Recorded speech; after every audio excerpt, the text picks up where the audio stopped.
So Jason Kylar from Warner Media said that every day and date release that went to theaters and HBO Max is going to get a sequel. Yeah, I guess that means Wonder Woman 1984, The Suicide Squad, Godzilla vs. Kong, Mortal Kombat, Dune, so on and so forth. I wish you would say that Justice League is going to get a sequel too.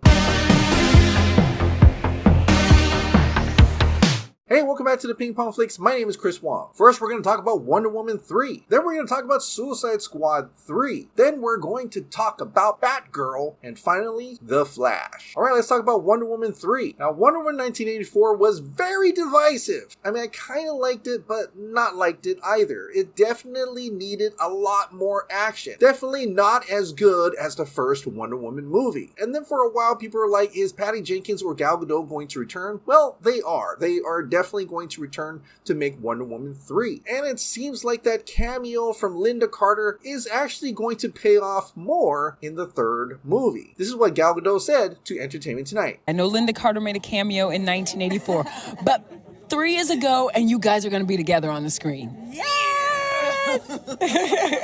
And the most amazing thing, other than the fact that I get to wear the costume, the Wonder Woman costume again, and get inside her boots, is the fact that I can work with my amazing collaborators and work with Patty Jenkins again, and I'm super, super grateful for that. What does that entail? I don't know yet. Grace Randolph says that they're maybe going to make a versus movie. Okay. Cirque may be in the movie. Nubia may be in the movie. Lynda Carter as Asteria is definitely in the movie. And she's going to actually interact with Wonder Woman. So here's hoping Wonder Woman 3 is a lot more action, a lot more epic, and in the present time. I'm wondering how much of her aspect in Zack Snyder's Justice League is going to transfer to her character. We'll just have to wait and see. Alright, let's talk about Suicide Squad 3. So another movie that is going to get a sequel definitely is going to be The Suicide Squad. It seems that James Gunn is definitely coming back to direct another Suicide Squad, and there's so many different ways he can go with that. He may include Deadshot this time around, and we know Will Smith is ready to come back as Deadshot. Apparently there's going to be another character that actually survived the last Suicide Squad, and that's Nathan Fillion's Detachable Kid. When someone asked if the Detachable Kid had used moves like that in the movie, we might have gotten to see him again in the sequel, and James Gunn says,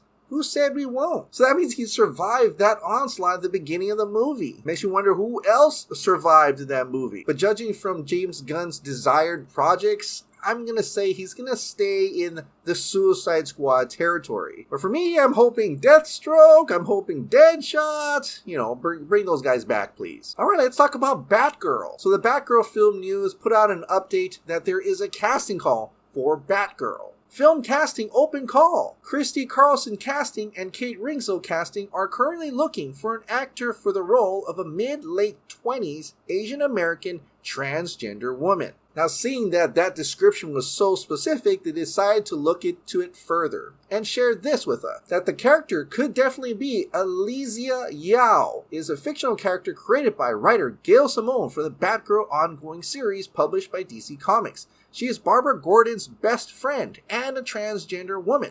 At the time of her debut appearance, she was noted for being the first major transgender character written in a contemporary context in a mainstream comic book. Being that it was so specific, I guess that would be the character that they want to be in the Batgirl movie. But little is known about the Batgirl movie, the tone and what type of origin it will be. Well, this is what Leslie Grace had to share. I can't say much about what she is going to do, but Batgirl becomes her own hero. Her origin story is crazy dark, like a lot of other superheroes. But I like that she becomes Batgirl because she wants to make a difference in the world, Grace said. She feels like people underestimate her as Barbara Gordon, and I relate to that. I'm the youngest of my siblings, and sometimes I still feel like a little kid inside. When I really want to do something and people underestimate me, I'm like, okay, I'm just going to do it and not say anything about it. It's that energy of being self-determined, added Grace. You can't be afraid to be your own hero, and I think girls need to see that. We all need to see characters that are willing to be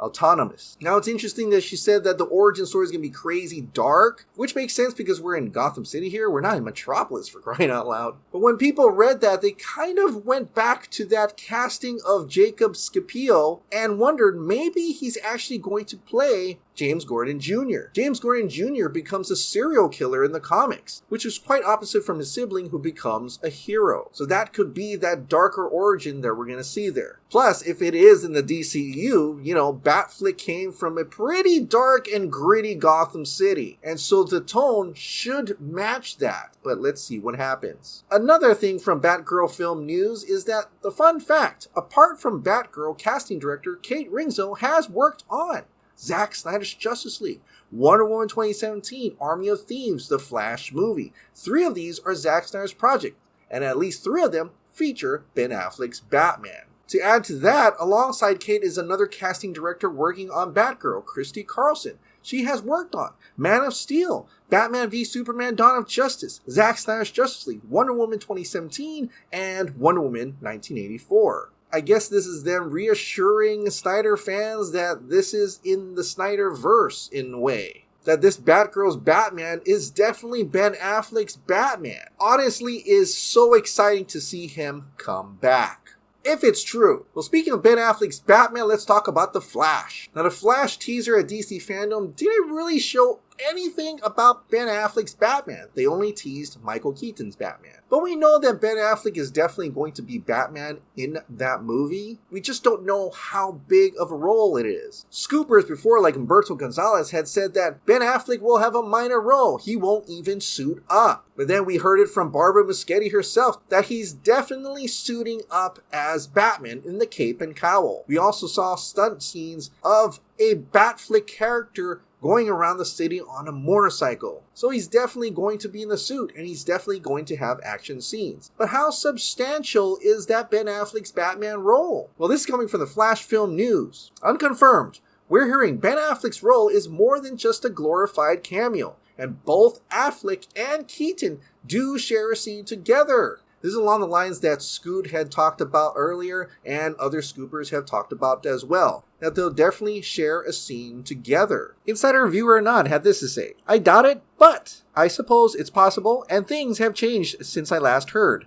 Affleck filmed 2 months after Keaton wrapped, but actors performing against stand-ins is way more common than you'd think in big movies with lots of names." Which is something that happened. Zack Snyder's Justice League, Jared Leto wasn't there with Ben Affleck. He continued, "Basically believe in the power of positive thought if you like Batfleck, as most of my Flash info is over a year old. I am not an authority on it." Now, when it came to rumors that Ben Affleck's Batman's gonna die in the film, this is what he had to say. "No, I'm not sure. Heard it last year.